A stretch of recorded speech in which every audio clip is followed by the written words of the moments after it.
Dear students, welcome to the lecture series on the topic Engineering Graphics. Today we are going to discuss about orthographic projections of the solids. I am Dr. IPS Ahuja, Professor, Department of Mechanical Engineering, Punjabi University, Patiala. Here we have been provided with 3D isometric projections of the engineering object into which the front view face, the top view face and the right hand side view face of the solid, they have been clubbed into single 3D isometric projection view over here. And using the information available with us through this 3D isometric projection view, we are required to obtain the front view orthographic projections, the top view orthographic projections and the right hand side view orthographic projections corresponding to the solid. So in order to obtain the orthographic projections of the solid, we need to evaluate the dimensions of the front view face, the top view face and the right hand side view face of the solid over here. When we are looking at the solid from the front view orientation, we observe that the width of the solid happens to be equal to 100 millimeter and the height of the solid happens to be equal to 65 millimeter. Therefore, the dimensions of the front view face will be 100 millimeter by 65 millimeter. When we are looking at the solid from the top, we observe that the width of the solid happens to be equal to 100 millimeter, while the depth of the solid it is equal to 40 millimeter. So the dimensions of the top view face of the solid will be 100 millimeter by 40 millimeter. From the right hand side view orientation, we observe that the width of the solid happens to be equal to 40 millimeter, while the height of the solid happens to be equal to 65 millimeter. So the side view face of the solid will be measuring 40 millimeter by 65 millimeter. So with this information, we are required to obtain the orthographic projections of this solid over here. So here we have obtained the XY reference line and the X1, Y1 reference line, and we have also obtained the transfer line over here which will be used to transfer the distances obtained alongside the depth of the solid into the top view projections into the right hand side view projection view over here. Now since we are going to obtain the orthographic projections using the first angle projection method, so the front view projections will be obtained above the XY reference line. The top view projections, they will be obtained below the XY reference line, and the right hand side view projections will be obtained on the left hand side of the front view projections over here. So now we know that the front view face of the solid, it is going to measure 100 millimeter by 65 millimeter. So here we have obtained the width of the solid, it is equal to 100 millimeter. So this width of the solid 100 millimeter we have obtained into the front view projections by drawing two vertical projector lines which are separated by the distance 100 millimeter, that is the width of the solid. And these two vertical projector lines, we have extended them into the top view projection area as well, because into the top view projections also the width of the solid will be required as 100 millimeter. So we know that the height of the solid, it happens to be equal to 65 millimeter. So now we have drawn a horizontal projector line into the front view projections at a height of 65 millimeter from the XY reference line, and this horizontal projector line we have extended it into the right hand side view projection area, because into the right hand side view projections as well we will be requiring height of the solid as 65 millimeter. So the front view face of the solid measuring 100 millimeter by 65 millimeter, it has been appropriately obtained over here. Now we know that into the top view projections we have got the width of the solid, it is equal to 100 millimeter, while the depth of the solid, it is equal to 40 millimeter. So now two horizontal projector lines separated by the distance 40 millimeter, that is the depth of the solid, we have obtained into the top view projections. And now we have transferred these two horizontal projector lines into the right hand side view projection area, so that into the right hand side view projection area, once again the depth of the solid we have been able to obtain as 40 millimeter, and we have been able to obtain the height of the solid into the right hand side view projections as 65 millimeter. So this way the front view face, the top view face, and the right hand side view face of the solid, they have been appropriately obtained into the orthographic projections over here. Now let us obtain the orthographic projections of the solid by dividing the solid into multiple elements over here. So here we can divide this object into three elements. The first element is this inverted U web, which is available onto the left hand side portion of the solid over here. And this web, it is having the thickness is equal to 10 millimeter. So this inverted U web we are going to refer to as element number 1. Then we have got element number 2, which is a horizontal web which is having an inclined surface onto the right hand side portion of the solid. So into this horizontal web which is lying at the base, so this portion, that is the base portion of the web, we are going to refer to as element number 2. Then there is another horizontal web which is again having an inclined surface onto the right hand side portion of the solid, and this element number 3, which is another horizontal web which is resting centrally on top of element number 2 over here. So let us proceed to evaluate the orthographic front view projections corresponding to these three elements over here. So now as we closely observe element number 1, we observe that the thickness of this inverted U web, which happens to lie onto the left hand side portion of the solid, it happens to be 10 millimeter, and corresponding to these two curves which are going to lie onto the top surface of this element number 1. So the center point corresponding to the circular portions which are available onto the top portion of this inverted U web, it is lying at a distance of 20 millimeter from the left hand side face of the solid.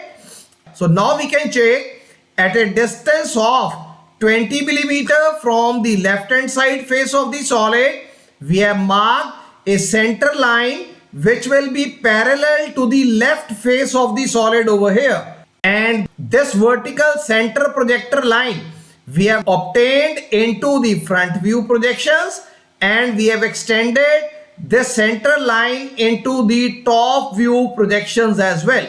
Now another thing we can minutely observe while we are going to look at this element number 1, that the radius corresponding to this upper portion of the circular arc, it happens to be equal to 20 millimeter.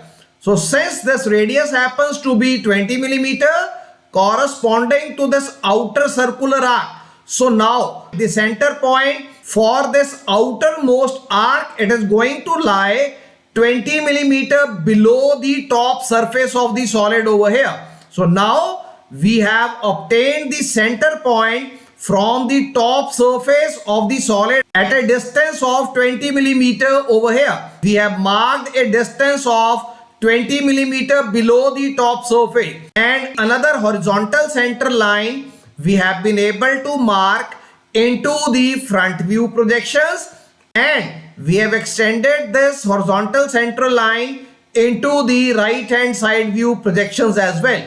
So now the intersection of this vertical and the horizontal center line, so wherever these two center lines they are going to intersect, now the center point corresponding to this inner circular arc having radius 10 millimeter and the center point corresponding to this outer circular arc which is having radius is equal to 20 millimeter. It has been obtained. So once we have been able to obtain the center point by taking radius is equal to 20 millimeter, we have been able to draw the outermost arc corresponding to this inverted U element number 1 over here. We can mark this radius is equal to 20 millimeter over here. Now through this center point, we can take a radius of 10 millimeter and this inner circular arc corresponding to this inverted U vertical web which we have obtained onto the left hand side portion of the solid. So it can be obtained into the front view projection area over here. So having obtained the circular portions of the inner arc and the outer arc, now we can obtain the vertical edges corresponding to this inverted U vertical web over here. So we can check 3 vertical projector lines we have been able to obtain corresponding to this vertical inverted U web which is our element number 1 over here. So we have drawn 3 vertical projector lines over here into the front view projections, and these 3 vertical projector lines we have been able to extend into the top view projections over here. Now you can see why we are talking about only 3 vertical projector lines, because this 4th vertical projector line, it is coinciding with the left face of the solid. So this we have already drawn into the front view projections and into the top view projections over here. So rather we have got 4 vertical projector lines over here. So we are not talking about the 4th vertical projector line because this is corresponding to the left side face of the solid over here. So this way the projections corresponding to this inverted U vertical web which is having thickness is equal to 10 millimeter, we have been able to obtain into the front view projections and into the top view projections as well. So now corresponding to element number 2 horizontal web and corresponding to element number 3 horizontal web, we are going to plot the height of the top horizontal surfaces as 25 millimeter and 40 millimeter respectively. So to begin with, we have marked a distance of 40 millimeter height from the ground, which refers to the height of the top horizontal surface corresponding to this element number 3 over here. So now once we mark this distance of 40 millimeter from the ground, another horizontal projector line we have obtained corresponding to the top surface of element number 3 into the front view projections, and this horizontal projector line has been appropriately extended into the right hand side view projection area as well. Similarly, corresponding to element number 2, that is the horizontal web which is lying onto the base of the solid, the height happens to be equal to 25 millimeter. This surface height, it is equal to 25 millimeter over here. So now corresponding to this top surface of element number 2, we have drawn another horizontal projector line into the front view projections, and we have extended this horizontal projector line into the right hand side view projections over here. Now we know that whether it is element number 2 or it is element number 3 which happen to be horizontal webs over here having inclined surfaces onto the right hand side portion of the solid.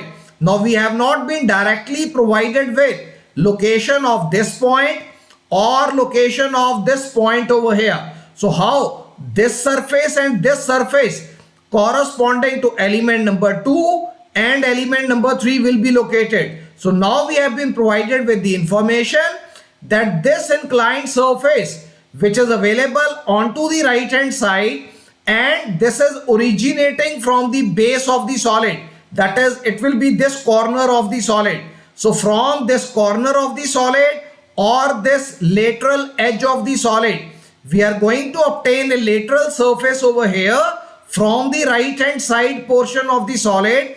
which should be inclined at an angle of 45 degree with respect to the horizontal plane. So from this extreme corner point, we are going to draw a projector line such that it should be intersecting with the top surface edge view corresponding to element number 2.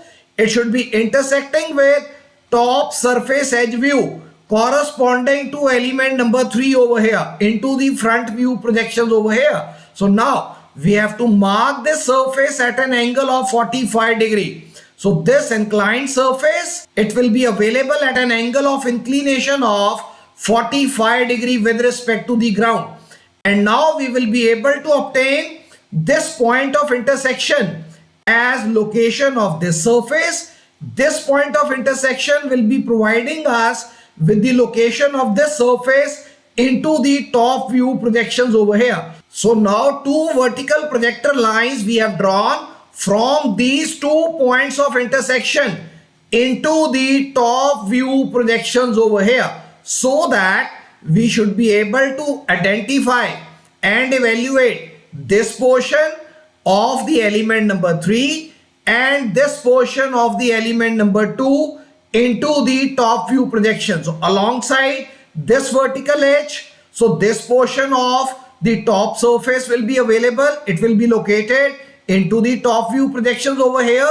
Similarly, alongside this vertical projector line, so this segment of the top portion of the horizontal web number 2, of the horizontal web which is our element number 2, it will be located into the top view projections over here. So now we can join the edges which are visible to the observer from the front view direction over here. So when the observer is going to look at the solid from the front side, so this portion of the outer circular arc, it will be visible to the observer. Similarly, this portion of the inner circular arc, it will also be visible to the observer. Then observer will also be able to visualize this portion of the vertical web over here, which is an inverted U web which we are able to obtain into the front view projections over here. Similarly, the observer will be able to visualize this portion of element number 2 over here. So this portion of element number 2 will be viewed by the observer as a true shape. So we can check this portion of element number 2, it is visible to observer as a true shape. This portion of the inverted U web, it will be visible to the observer again as a true shape over here. And this portion of element number 3, it will be viewed by the observer into the front view projections as true shape over here. So this way we have been able to obtain the front view projections corresponding to this object, and then this base of the object, this portion, it will also be visible to the observer over here. Now into the top view projections, now we can check as the observer is going to look at this object from the top. Now the depth of element number 2, it happens to be equal to 40 millimeter, while this depth onto the front side and this depth onto the rear side, it happens to be equal to 10 millimeter. Automatically we'll find that the depth of the element number 3, it happens to be equal to 20 millimeter. So now we can check onto the rear side of the solid, we have marked a depth of 10 millimeter. So again, another horizontal projector line we have obtained at a distance of 10 millimeter from the rear face of the solid, and we have transferred this horizontal projector line into the right hand side view projection area over here using this transfer line. Similarly, from the front face also, the depth of the top surface which will be visible to the observer corresponding to element number 2, this happens to be equal to 10 millimeter. So 10 millimeter from the front face, we have marked a horizontal projector line into the top view projections, and we have transferred this horizontal projector line into the right hand side view projection area over here. So this way the depth of this top surface of element number 3 has been evaluated into the top view projections as 20 millimeter over here. So now as the observer is going to look at the solid from the top, so this boundary of the solid, it will be viewed by the observer from the top over here. And now corresponding to this element number 1, for which this top circular portion we were able to see into the front view projections over here, but into the top view projections, this semicircular portion will be observed as an apparent shape rectangular projection into the top view projection over here. So this way we are able to observe apparent shape top view rectangular projections corresponding to this top portion of this circular web, which we are able to obtain into the top view projections over here. Now corresponding to these two vertical webs over here, corresponding to this slot, we are not able to visualize these two vertical faces. This is one vertical face, this is second vertical face. So these two vertical faces, they are not observed as visible edges into the top view projections over here. So we will be able to obtain dotted line or the hidden line projections corresponding to the inner portion of this inverted U vertical web over here.